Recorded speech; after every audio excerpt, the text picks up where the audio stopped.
Good morning friends, PCM जेटा classes में आपका बिल्कुल स्वागत है। आपने सही देखा, मात्र 3 सेकंड में आप पूरे वर्ष में कौन से दिन कौन सा वार होगा बिल्कुल आसानी से आप मात्र 3 सेकंड में आप बता सकते हो। आपको इसमें कुछ भी एक्स्ट्रा कुछ करने की जरूरत नहीं है। आपको बहुत कुछ चीजें पहले से ही पता है। आपको छोटी सी एक चीज ध्यान में रखनी है। इसको ध्यान में रखते हुए आप इसको बिल्कुल आसानी से आप बता सकते हो और देख सकते हो आप कौन से दिन बिना मोबाइल के बिना कैलेंडर के आप कौन से दिन कौन सा वार होगा बिल्कुल आप आसानी से 3 सेकंड से भी कम समय में आप इसको बिल्कुल आसानी से बता सकते हो बिना किसी की हेल्प लिए। तो देखो स्टार्ट करते हैं। जैसे आप मेरे को पूछोगे 25 दिसंबर को कौन सा वार है, तो मैं आपको कहूंगा 25 दिसंबर को शुक्रवार है। बिल्कुल शुक्रवार ही है। आपको कहेगा कि 14 जनवरी को क्या वार था, तो आपको होगा कि 14 जनवरी को पता नहीं, कैलेंडर देख लाना पड़ेगा, मोबाइल लाना पड़ेगा, तो मैं आपको कहूंगा मंगलवार है। आपको कह दिया जाए 23 जून को क्या वार है आने वाला है, तो फिर से मैं आपको कहूंगा मंगलवार है।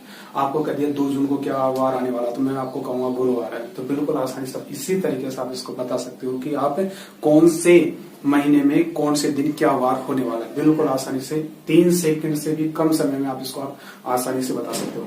तो आपको कुछ चीजें पहले से पता है, तो हम देखते हैं कि क्या क्या आपको ध्यान में रखना है।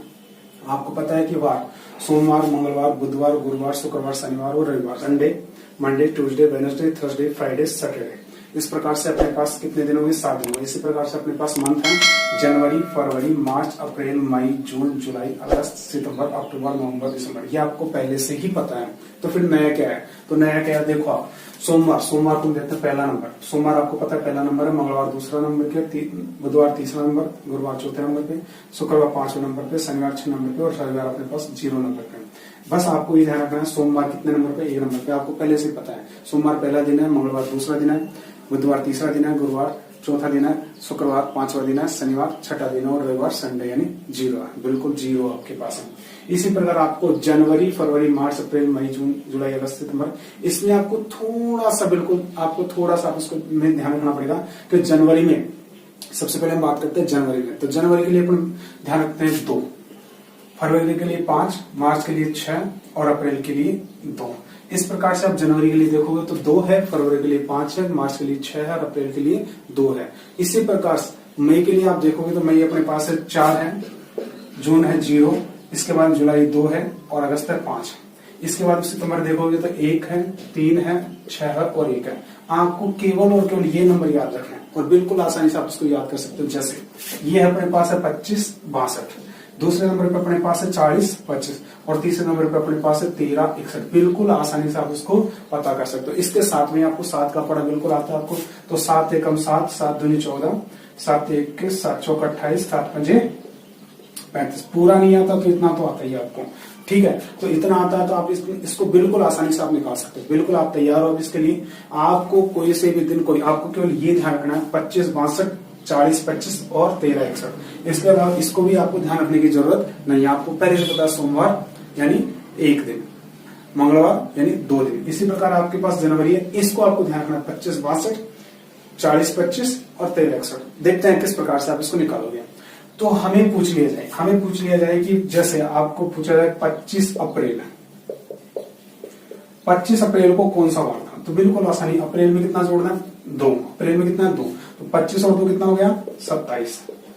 27 में 7 का भाग देते हैं हम, तो 27 में 7 का भाग देते हैं तो देखो 7 का भाग इसमें देंगे तो 7 या 21, शेष में कितना बचा? 6। 6 के लिए अपन क्या देखते हैं? शनिवार, यानी 25 अप्रैल को शनिवार था। अब इसी प्रकार आप इतना कैलकुलेट करने की जरूरत थोड़ी है, ये तो आप मन में कर लोगे बिल्कुल आसानी से। बिल्कुल 1 सेकंड में आप इसको कर सकते हो। देखिए आपको कभी 21 दिसंबर को क्या वार था? 21 दिसंबर को क्या वार था? तो 21 दिसंबर में 1 है, 21 और 1 कितना हो गया? 22। आपको कैलकुलेशन करने की जरूरत नहीं है। 7 या 21, शेष कितना है? 1, यानी सोमवार रहेगा। यानी क्या रहेगा? सोमवार। आपकी डेट ऑफ बर्थ देखिए, कोई सी भी डेट ऑफ बर्थ आप उसको बिल्कुल आसानी से देख सकते हो। जैसे मेरी डेट ऑफ बर्थ है 14 नवंबर, तो 14 नवंबर को कौन सा वार होगा? नवंबर में मैं देखता हूँ 6, तो 14 और 6 कितना होगा? 20। 20 में 7 का भाग लगाया तो कितना है? शेष पर 6, यानी शनिवार रहने वाला। इस बार शनिवार रहने वाला। इस प्रकार आप कहते हो गांधी जयंती इस बार कौन से वार को आएगी? तो 2 अक्टूबर देखते हो तो अक्टूबर कहाँ अपने पास? ये 2 और 3 कितने हो गए? 5, यानी शुक्रवार को आने वाले। बिल्कुल आसानी से आप इसको बता सकते हो शुक्रवार को। इसी प्रकार से 5 जून को क्या वार रहने वाला है? 5 जून, बिल्कुल 5 जून अपने पास जून क्या? 0। 5 जून यानी शुक्रवार रहने वाला। 5 जून जून को आप बिल्कुल आसानी से देख सकते हो, शुक्रवार रहने वाला है। तो इस प्रकार से आप बिल्कुल आसानी से इसको आप देख सकते हो। आपको ध्यान में रखना है 25-62, 40-25 और 13-61, इसके अलावा आपको कुछ भी ध्यान रखने की जरूरत नहीं है। इस प्रकार से आप पूरे महीने में, पूरे वर्ष भर में कौन से दिन कौन सा वार होगा बिल्कुल आसानी से आप बता सकते हो। आपको अगर ये ट्रिक पसंद आई हो तो आप चैनल को सब्सक्राइब कीजिए और शेयर कीजिए और बेल आइकन को प्रेस कीजिए। Thank you so much.